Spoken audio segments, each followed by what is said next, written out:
Hello കൂട്ടുകാരെ, നമ്മളിന്നിവിടെ ഒരു പൊങ്ങപ്പം ഉണ്ടാക്കാൻ പോകുകയാണ്.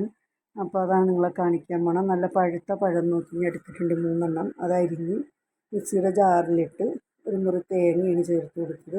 ഒരു ബൗള് ഗോതമ്പ് പൊടി, ഒരു 200 ഗ്രാമോളം ഗോതമ്പ് പൊടിയാണ്. അപ്പോൾ നമ്മൾ ആവശ്യത്തിനുള്ള ഏലക്കാപ്പൊടി ചേർത്ത് കൊടുത്തിട്ടുണ്ട്. പിന്നെ ഉപ്പ് ചേർത്ത് കൊടുത്തിട്ടുണ്ട്. 2 കോഴിമുട്ടയാണ് നമ്മൾ ചേർത്ത് കൊടുക്കുന്നത് അതിലോട്ട്. പിന്നെ ഒരു വലിയ ശർക്കര നമ്മൾ പൊടിച്ചിട്ട് ചേർത്ത് കൊടുത്ത് അത് മിക്സിയുടെ ജാറിലിട്ട് നന്നായിട്ട് അരച്ചെടുത്ത്. അപ്പോൾ അതിൻ്റെ മാവ് നമ്മളൊരു പാത്രത്തിലോട്ട് കൊട്ടി. ഇനി നമുക്ക് ഒരു ചീനച്ചട്ടിയിൽ നെയ്യ് ഇട്ട് കൊടുത്തിട്ടുണ്ട്.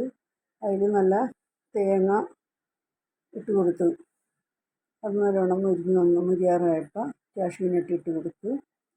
പിന്നെ അതിൽ നമ്മൾ കുറച്ച് കിസ്മിസും കൂടി ചേർത്ത് കൊടുത്ത് നന്നായിട്ട് മുരിഞ്ഞ് വന്നപ്പോൾ ആ മാവിലോട്ട് നമ്മളിട്ട് കൊടുത്തിട്ടുള്ളത് നമുക്കൊന്ന് നന്നായിട്ട് ഇളക്കി കൊടുക്കാം. നല്ലോണം മിക്സ് ചെയ്ത് അതിന് ഒരു ഇടിച്ചെമ്മിൻ്റെ തട്ടെടുത്തിട്ടുണ്ട്.